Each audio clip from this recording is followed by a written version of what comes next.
Ayan. Good morning, good morning, good morning, good morning everyone. Ayan, kanina pa ako malungkot kasi hindi ko alam kung paano ko gawin itong cellphone ko. Pero hindi na ako magpaligoy-ligoy pa. So bago ang lahat, nais ko pong magpakilala sa inyo. Ako po, nga po pala si Gina de Lima from San Vicente, Palawan, Philippines. Ayan po. Maiksing video lang po to.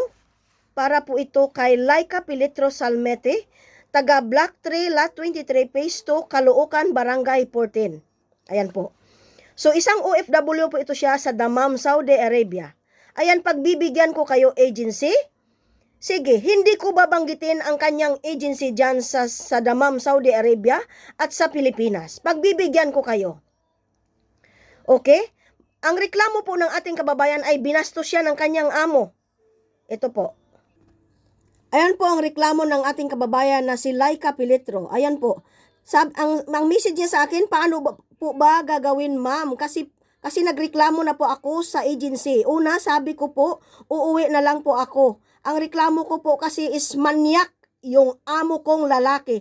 Tapos po yung 14 years old po, ilang bisis na po nahawakan yung didi ko.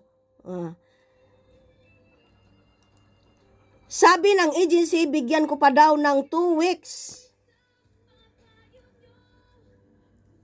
Bigyan ng 2 weeks. Nung 1 week pa lang po, ganun pa din po, wala pagbabago.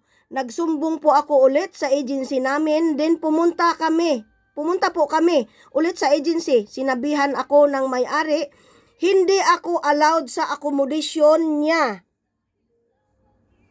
Then, nandito pa din po ako sa employer ko. Nag-aantay daw po ako ng 2 weeks. Nag-refuse na po sa kanila. Ayan po. Ang ating kababayan po na si Laika, pumunta na sila ng agency, nag-usap na sila. Ngayon, tama ba yon na sabihin ng may-ari ng agency dyan sa Dammam, Saudi Arabia na wala kang lugar dito? Hindi ka pwedeng tumira sa accommodation ko? Dapat pauwiin nyo na ng Pilipinas yan. Ngayon, pagbibigyan ko kayo agency, yung problema ni Laika Pilitro Salmete, pakiayos nyo yan. Agency dyan sa Pilipinas, agency dyan sa sa Dammam, Saudi Arabia. Pagbibigyan ko kayo.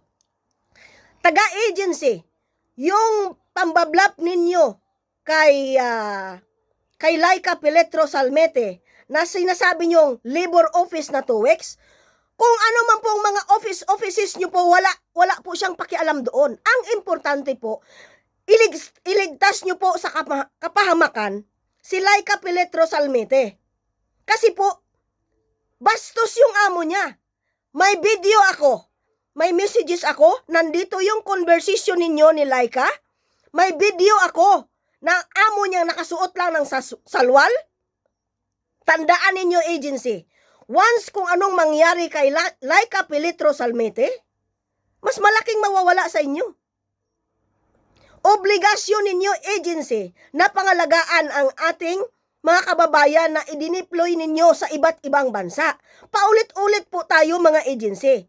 Ngayon po, kapag makaladkad ang pangalan ninyo, ang pangalan ng agency ninyo dyan sa Pilipinas at dyan sa ibang bansa, nagagalit kayo sa akin. Sabihin nyo, pasikat ako. Meron po tayong complainant, hindi po ako nagpapasikat at hindi po ako nagbablog dito. Dapat po tayong mga kababayan, tulungan po natin yung ating mga kababayan na takot na takot.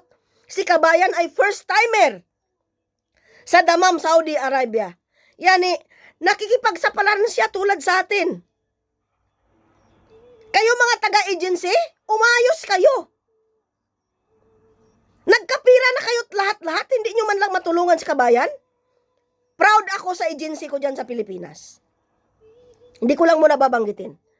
Pero kahit kaming mga company visa, mga 18 visa, kahit ilang taon na kami sa ibang bansa, andoon pa rin nakasubaybay ang aming agency. Tinatanong kami kung okay ba kami? Kumusta kayo dyan sa ibang bansa? Magparamdam kayo sa amin? Ganon dapat ang agency. Kukumustahin yung mga dineploy kung okay.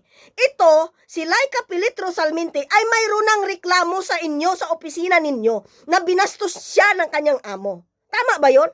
Tama ba yung amo mo na hawakan ka sa balikat?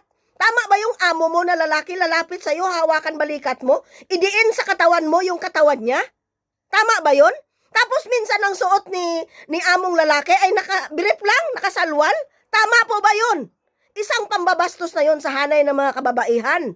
Kayo mga agency, hintayin pa ba ninyo na si Laika Pilitro Salmete ay uwi ng bangkay sa Pilipinas, purya palayo lang? Hintayin pa ba ninyo na ma-rape si kabayan dyan? Sa Dammam, Saudi Arabia?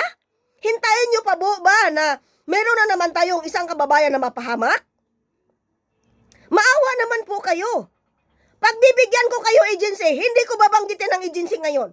Pagbibigyan ko kayo hanggang bukas. Ayusin ninyo ang problema ni Laika Pilitro Salmete dahil takot na takot yung bata. Takot na takot si Laika. How many times na siyang lumapit sa inyong agency? Nag-complain pero binaliwala ninyo. Ano pa bang hinihintay ninyo? Hindi ako nagagalit. Sinasabi ko lang sa inyo ang totoo. POAA. Ayan, POAA lagi. Kayong mga agency, magsara kayo kung hindi kayo bigyan ng lisensya, kung hindi kayo i-renew. Gusto nyo bang mangyari yon? Ngayon, para hindi ninyo sabihin na bias ako, kayo mga agency, wala naman akong kontak sa inyo. Ang kontak ko lang dito ay yung complainant. Kahit sinabi niya na lahat-lahat ang pangalan ng agency, hindi kayo, wala kasi kayong mga numero. Dapat po, kayong mga agency, meron kayong WhatsApp number, emo number, kung anong pwedeng number, kung anong pwedeng apps na makontak ninyo at ma-monitor ninyo ang inyong mga dinideploy sa iba't ibang bansa. Kasi number 1, WhatsApp, emo, Viber. Dapat meron kayo niyan. Para kami din, na kapag mayroong mga nagre-reklamo sa amin na mga OFW, ma-reach out namin kayo, makausap namin kayo. Bakit nyo pinabayaan? Ngayon, pag makaladkad na yung mga pangalan ng agency ninyo, magagalit kayo sa akin.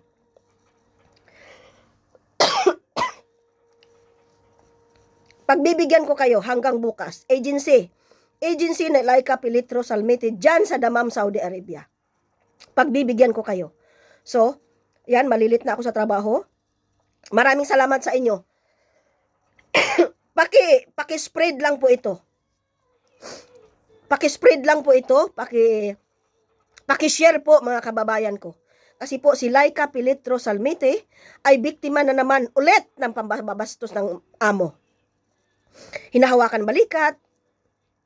Dinidikit yung katawan ni Baba doon sa likod ni Laika. At isa pa, sinabihan siya ng amo niyang lalaki na, pag wala dito si Madam, gusto ko makipag ano sa'yo. Oh. Tama ba yon? Tapos si Baba, humaharap pumupunta doon sa katulong. Nakasalwal lang. Kitang-kita yung kaluluwa. May video ako, agency. At kayo mismo, agency, bakit nyo pina-erase kay Laika ang mga video niya na ebidensya ng pambabastos ng amo niya? Mabuti na lang si Laika at matalino. Nakasave siya ng video para ebidensya ng pambabastos ng amo niya. Kayo agency, napakawalang hiya nyo talaga. Ngayon, ayusin nyo to agency kung ayaw nyo makaladkad ang pangalan ninyo.